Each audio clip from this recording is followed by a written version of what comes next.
आज जो ये मुद्दा था ये हरियाणा एजुकेशन बोर्ड को लेके था कि जैसा कि देखो हमारा बोर्ड हर साल बोर्ड की एग्जाम परीक्षा लेती है और स्कूल संचालक भाई सब उनको वो ऑपरेट करते आ रहे हैं। लेकिन अब की बार ऐसा हुआ कि जो हमारा 4 साल से जो ये परीक्षाएं चल रही थी, बिल्कुल पूरे हरियाणा में पहली बात तो नकल रहित परीक्षाएं चल रही थी कि ऐसा मुद्दा नहीं था कि अगर उसमें कोई प्रॉब्लम आती तो फिर भी हमें उसका कोई ना कोई समाधान चलो बोर्ड को निकालना था। लेकिन अब की बार उन्होंने नया प्लान प्रदान जारी किया है। क्या है कि जो हमारे स्कूल के मोस्टली स्कूलों के बोर्ड के एग्जाम सेंटर बनाए जाते हैं, तो जब हमारे श्री वीपी यादव जी पूर्व चेयरमैन हरियाणा शिक्षा बोर्ड के हुआ करते थे, उन्होंने एक बहुत ही अच्छा उसमें डिसीजन दिया कि क्योंकि हमारे जो विद्यालयों में सेंटर बनते हैं वो और स्कूल के बच्चे बैठते हैं, तो उसमें हमारा ही स्टाफ एग्जाम ड्यूटी दे देता था। अब बाहर की लगाई गई, लेकिन हमें मेन प्रॉब्लम ये आ रही है कि भाई एक तो इलेक्शन टाइम, मान लो आज बोर्ड में अगर एग्जाम में ड्यूटी वो गवर्नमेंट वालों की मोस्टली लगी हुई है, तो क्या फिर हमारा भी फिर भी हमें स्टाफ देना पड़ेगा। उसमें ये बताइए कि कल को भगवान ना करे या कोई प्रॉब्लम आ जाती है, कोई पेपर ही लीक हो जाता है, तो हमें ये बताया जाए उसका प्राइवेट स्कूल जिम्मेदार होगा या आपके द्वारा जो गवर्नमेंट के कर्मचारी भेजे जा रहे हैं या हमारे जो टीचर भाई या हमारे जो लेक्चरर भाई भेजे जा रहे हैं वो जिम्मेदार होंगे ना। तो वो उन्होंने तो दो एक नाम में दो पैर रख दिए, इधर कुआ इधर खाई। तो हम तो ये कहना चाहते हैं सरकार से भी इसमें हमारी रिस्पॉन्सिबिलिटी नहीं और हमारी प्राइवेट जो टीचर है उनकी ड्यूटी ना लगाई जाए कहीं भी परीक्षा केंद्र पे। देखिए, निश्चित रूप से मुझे तो कहीं न कहीं ऐसा लगता है कि शायद हरियाणा बोर्ड को समाप्त करना चाहते हैं। क्योंकि जैसे अब बहुत सारे स्कूल सीबीएसई कर दिए इन्होंने, हरियाणा बोर्ड के जो स्कूल्स थे वो सीबीएसई में कन्वर्ट कर दिए, मॉडल संस्कृति के नाम पर। और अब इस प्रकार की जब व्यवस्था होगी तो ऐसी कंडीशन पे क्या होगा, बच्चे भी कहीं न कहीं विमुख हो जाएँगे, पेरेंट्स भी विमुख हो जाएँगे हरियाणा बोर्ड से, और जो स्कूल्स हैं वो तो नेचुरल है उससे प्रताड़ित होंगे ही होंगे। तो मुझे लगता है कि एक टाइम ऐसा आ जाएगा शायद कि जो हरियाणा बोर्ड से सबका मोह भंग हो जाएगा और सब लोग सीबीएसई में चले जाएंगे। तो अगर ऐसा करना है तो सब सब स्कूलों को सीबीएसई कर दीजिए।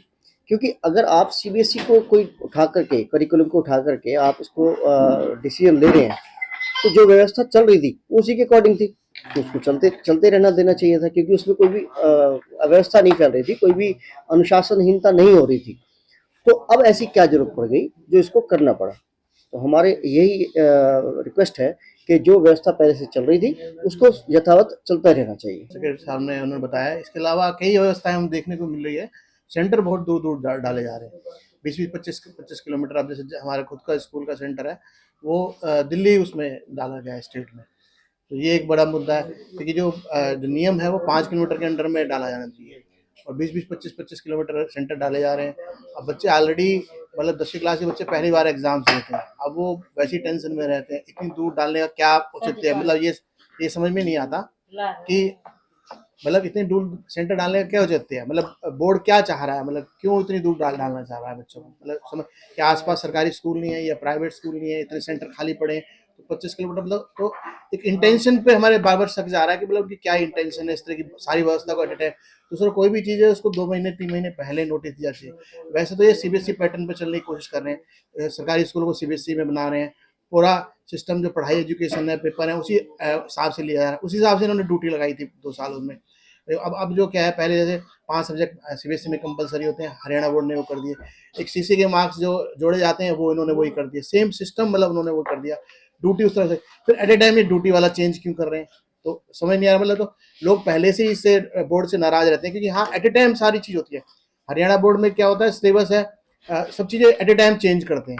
सर जिस हिसाब से ये बहुत ही इंस्टेंट एक जो डिसीजन उन्होंने हमारे पे, एक होता है डिसीजन देना, ये थोप रहे हैं ज़बरदस्ती और ये बहुत अननेसेसरी है। तो उम्मीद ये है कि जैसे जिस तरीके से अगर ये हमारे से कोऑपरेशन चाहते हैं तो एटलीस्ट हमारे को एक समय सीमा के अंदर वो चीज़ों के बारे में डिस्कस करें एटलीस्ट, या वो चीज़ों के बारे में बताएं ताकि हम उसमें अपना एक सुझाव दे सकें। ऑन द स्पॉट अगर आप चीज़ दोगे तो हम यही कर सकते हैं, ठीक है स्कूल तो हमारे बने हुए हैं बट हम फर्दर अपना स्टाफ प्रोवाइड नहीं करा पाएंगे, क्योंकि देखो हमारे को भी अपनी स्कूल की व्यवस्था भी चलानी होती है। अगर सेंटर में जैसे अगर हमारा स्टाफ रहता है तो इसमें ये होता है कि हम 11 बजे तक अपने स्कूल के बच्चों के पेपर कंडक्ट करवा सकते हैं और उसके बाद 12:30 से हम बोर्ड के बच्चों के ले सकते हैं। अगर किसी का हमारा सेंटर स्टाफ का जो ड्यूटी लगी है वो 20 किलोमीटर दूर लगी है, तो यानी सारा स्टाफ तो हमारा सुबह 9 बजे से चला जाएगा, तो स्कूल तो मीन्स पूरा 1 महीने तक खाली रहेगा। छुट्टियां लग जाएंगी, तो हम कब अपने एग्जाम्स कंडक्ट करवा पाएंगे।